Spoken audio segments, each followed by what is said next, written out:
কত আদর পেলেন দুধমা হালিমার কোলে, নবী কত দোলা খেলেন। শৈশবেতে নবী আমার কত আদর, হাত বুলায়ে দিত মাথায়, সোনার ছেলে ঘুমা। ছোট থেকে নবী আমার, ছোট থেকে নবী আমার, কবে বড় হবে তারি সেবাই বিশ্ববাসী সবাই সুখে রবে। ছোট থেকে নবী আমার, কবে বড় হবে তারি সেবাই বিশ্ববাসী সবাই সুখে রবে। সেই নবীজির ভালোবাসা, সেই নবীজির ভালোবাসা অন্তরেতে রয়। আশা করি রোজ হাসরে পাব গো রেহাই। সেই নবীজির ভালোবাসা অন্তরেতে রয়। আশা করি রোজ হাসরে পাব গো রেহাই। সবার সেরা দয়ার নবী। উপস্থিত শ্রদ্ধেয় সম্মানীয় আজকে এই দিনী সভার সভাপতি মহাশয়, স্টেজে উপস্থিত উলামায়ে কেরাম এবং আমার সামনে দূর দূরান্ত থেকে আগত ইসলাম দরদি আমাদের দান করেছেন, সেই মহান আল্লাহ রাব্বুল আলামিনের কৃতজ্ঞতা আমরা সকলেই অন্তর খুলে করি। একবার সকলেই পড়ি আলহামদুলিল্লাহ। অতঃপর খাতামুন নবীন, নবী কুলের শিরোমণি মা আমিনার লাল, মরুর দুলাল, আফজালুর রাসূল, ভাইজান বাপজান আমার, আজকে আমি আপনাদের সম্মুখে কুরআনে মাজিদ থেকে কয়েকটি আয়াত পরিবেশন করেছি এবং তার সাথে সাথে দুইটি হাদিসের টুকরো পরিবেশন করেছি। ইনশাআল্লাহ এই আয়াত এবং হাদিসকে কেন্দ্র করে আজকে বয়ান হবে।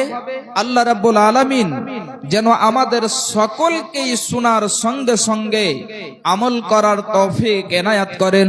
সকলে বলুন আল্লাহুম্মা আমিন।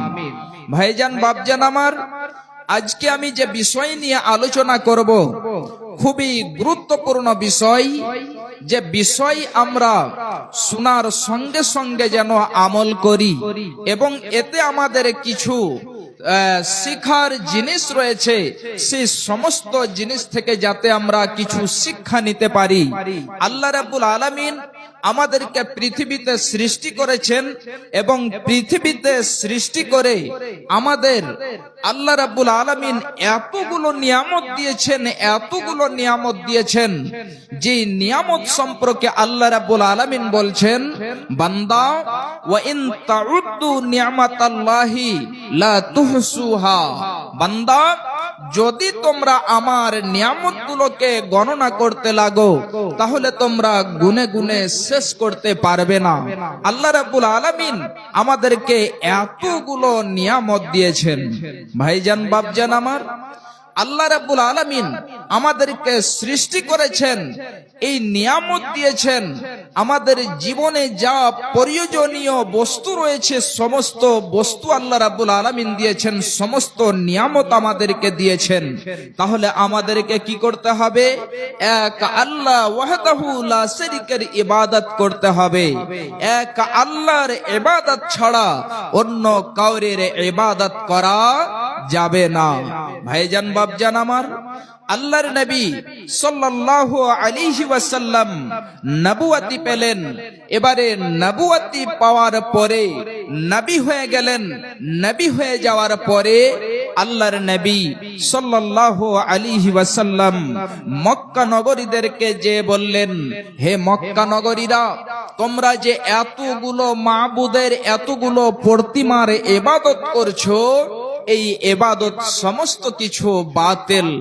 এই ইবাদত করা যাবে না, এক আল্লাহর ইবাদত করতে হবে। যদি তোমরা এক আল্লাহর ইবাদত না করো তাহলে তোমাদের মৃত্যু হবে, আর মৃত্যুর পরে আবার তোমাদেরকে কিয়ামতের দিন হাসরের ময়দানে উঠানো হবে। ভাইজান বাপজান আমার, অনেক ভূমিকা আমার লম্বা না করে বিষয়ের দিকে চলে আসি। আল্লাহর নবী যখন এই কথাগুলো বললেন, সেই মক্কা নগরীরা বলেছিল, হে মুহাম্মদ, যদি আপনি সত্যবাদী হন তাহলে আমাদেরকে বলে দেন কিয়ামতটা কখন হবে, কিয়ামত কখন আসবে, আপনি আমাদেরকে বলে দেন। ভাইজান বাপজান আমার, এই সম্পর্কে আল্লাহ রাব্বুল আলামিন কয়েক জায়গাতে কুরআনে মাজিদের মধ্যে বয়ান করেছেন।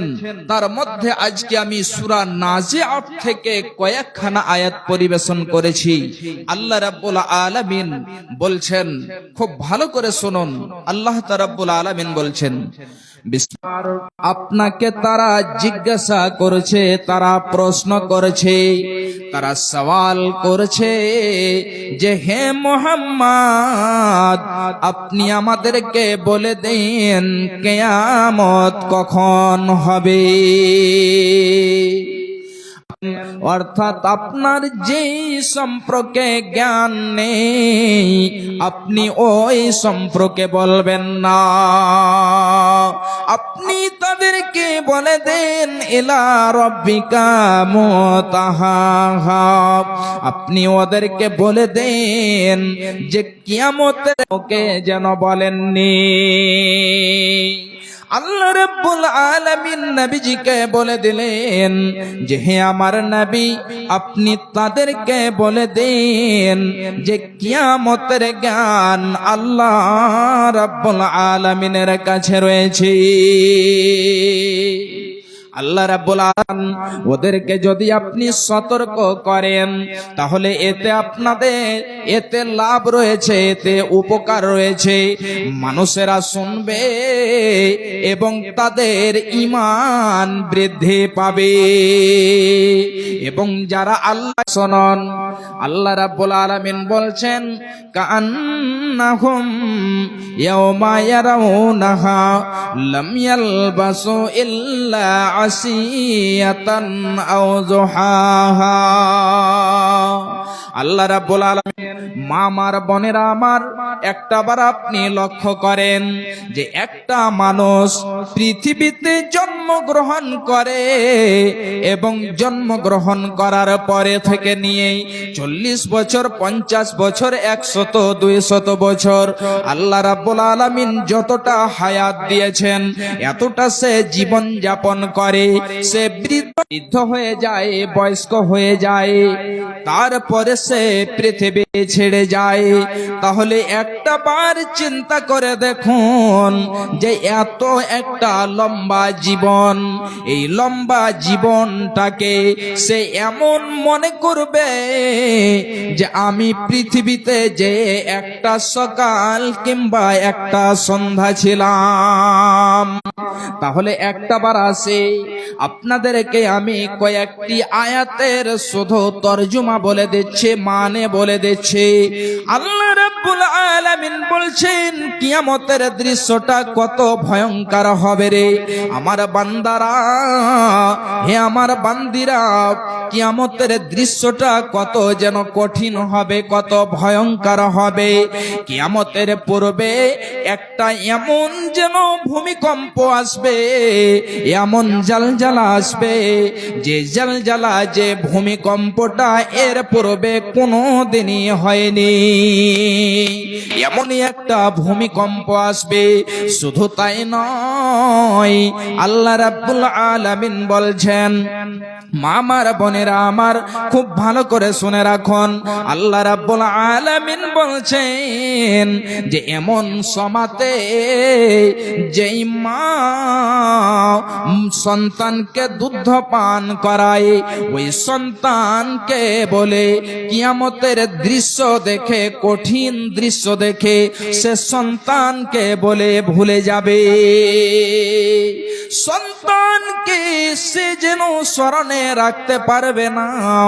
মামার বোনেরা আমার, যখন এই পৃথিবীতে একটা সন্তান, আপনি হয়তো শুয়ে দিয়ে কোথায় আপনি এসেছেন, যখন সে সন্তান একটিবার কান্না করে উঠে, এমন সময়তে মা যেন কাকের মতো ছুটে চলে আসে, মা দৌড়িয়ে চলে আসে যে আহারে আমার সন্তান হয়ে গেল।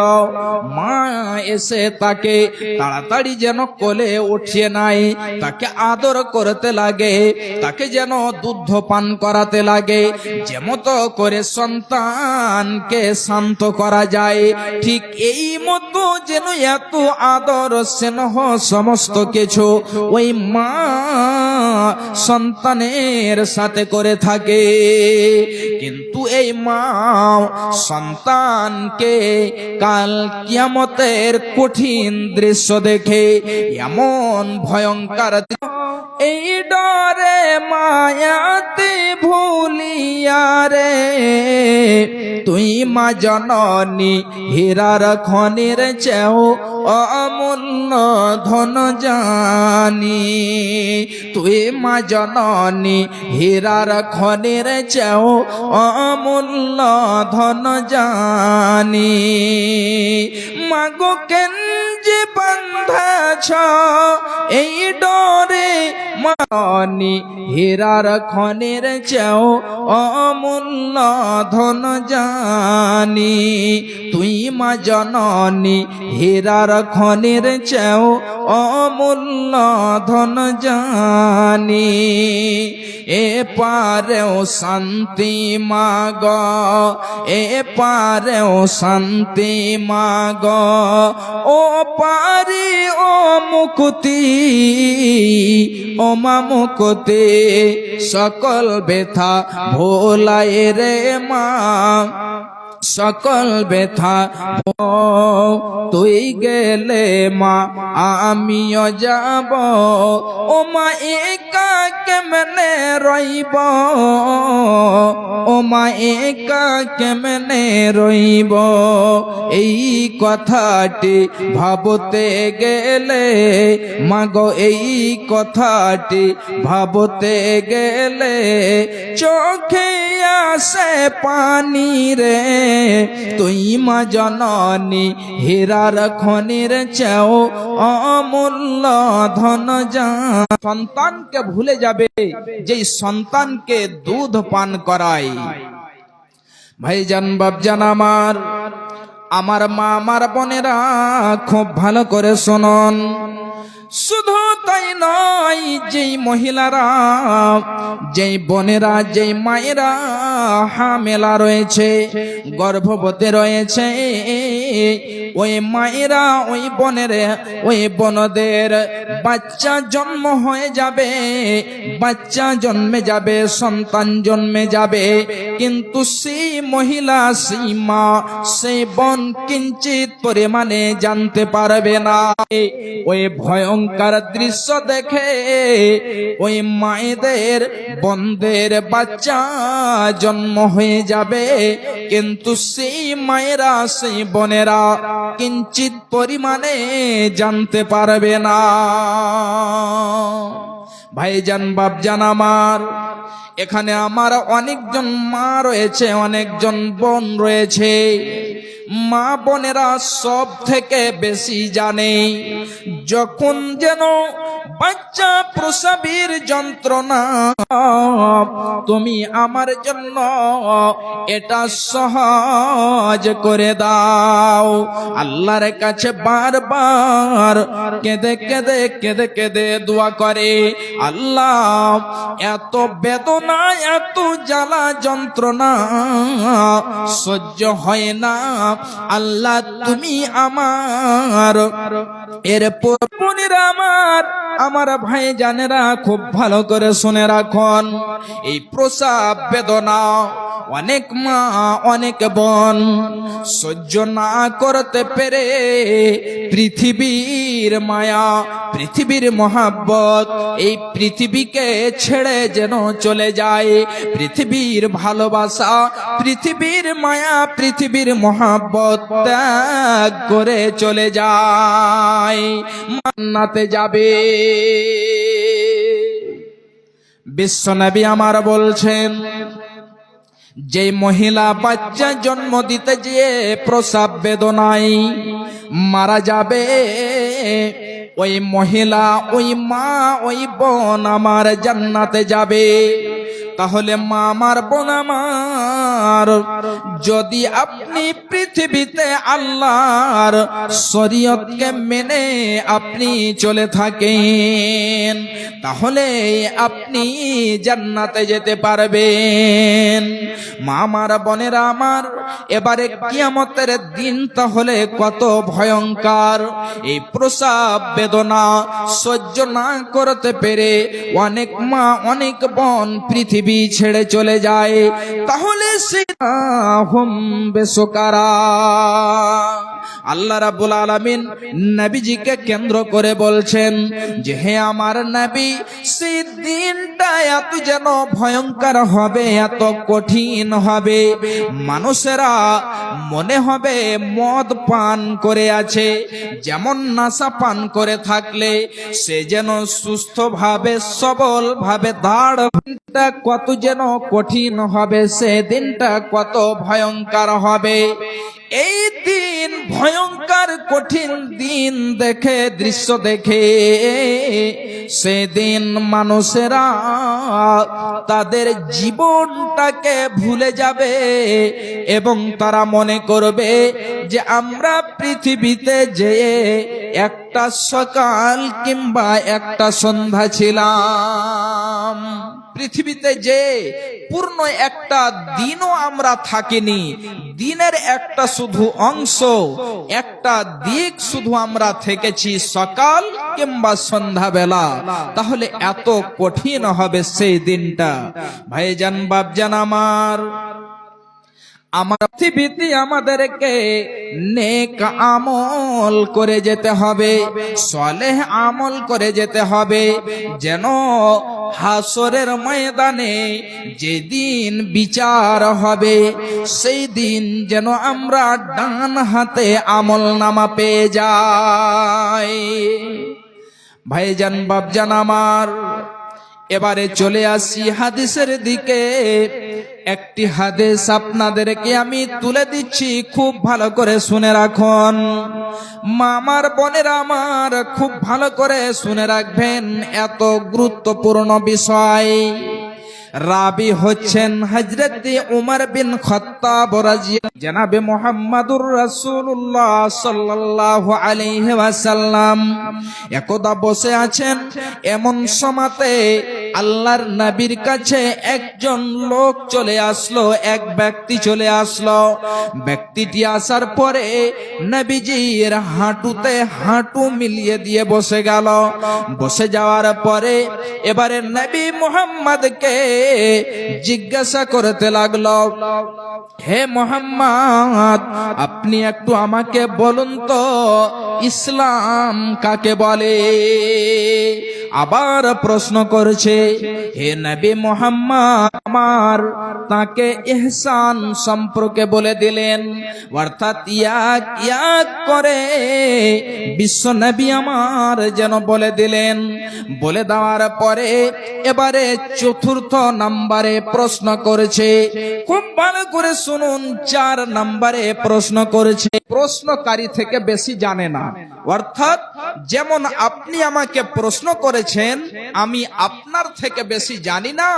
এবারে 5 নম্বরে প্রশ্ন করছে। 4খানা প্রশ্ন হয়ে গেল, 5 নম্বরে কি প্রশ্ন করছে খুব ভালো করে শুনুন। এবারে যেন 5 নম্বরে প্রশ্ন করছে, ফাখবিরনি আন্না আমারাতহা। হে নবী মুহাম্মদ, আপনি একটু আমাকে কিয়ামতের নিদর্শন সম্পর্কে বলে দিন, কিয়ামতের আলামত গুলো বলে দেন, যে কিয়ামতটা কখন আসবে। কিয়ামত আনতালেদাল আমাতু রাব্বাতাহা। বিশ্বনবী আমার বললেন, যখন দেখতে পাবে দাসীরা নিজ মালিককে জন্ম দিচ্ছে। যখন দাসীরা নিজ মালিককে জন্ম দেবে, তখন ভেবে নিবে কিয়ামত চলে এসেছে, কিয়ামত চলে আসবে। তাহলে ভাইজান, আমার মা, আমার বোনেরা, এটা আবার কেমন কথা যে নিজে দাসী হবে, আর সেই দাসী নিজ মালিককে কেমন করে জন্ম দিতে পারে? এটা কি করে সম্ভব হতে পারে? নিজে দাসী হবে আর সে দাসী আবার মালিককে জন্ম দেবে, এটা কি করে সম্ভব হবেন? 1 নাম্বার আল্লামা কি বলছেন, যখন মানুষেরা মায়ের অসম্মানী করবে, নিজ মাকে অসম্মানী করবে, মাকে গালি দেবে, মায়ের সেবা করবে না, মাকে খেতে দেবে না, মাকে গালি দেবে, মাকে মার দেবে, তখন যেন ভেবে নেবে যে পৃথিবী আর যেন বেশি দিন টিকবে না। ভাইজান, বাপজান আমার, এবারে একবার বলুন তো, যে এই কিয়ামতের নিদর্শনটা এসেছে কি আসেনি? ভুরি ভুরি অহরহ দেখতে পাওয়া যায়। পিতার মধ্যে যদি 2 জনকে পেয়ে যাও, কিংবা তাদের মধ্যে 1 জনকে পেয়ে যাও, তাহলে তোমরা তাদের জন্য উপশব্দটিও ব্যবহার করবে না।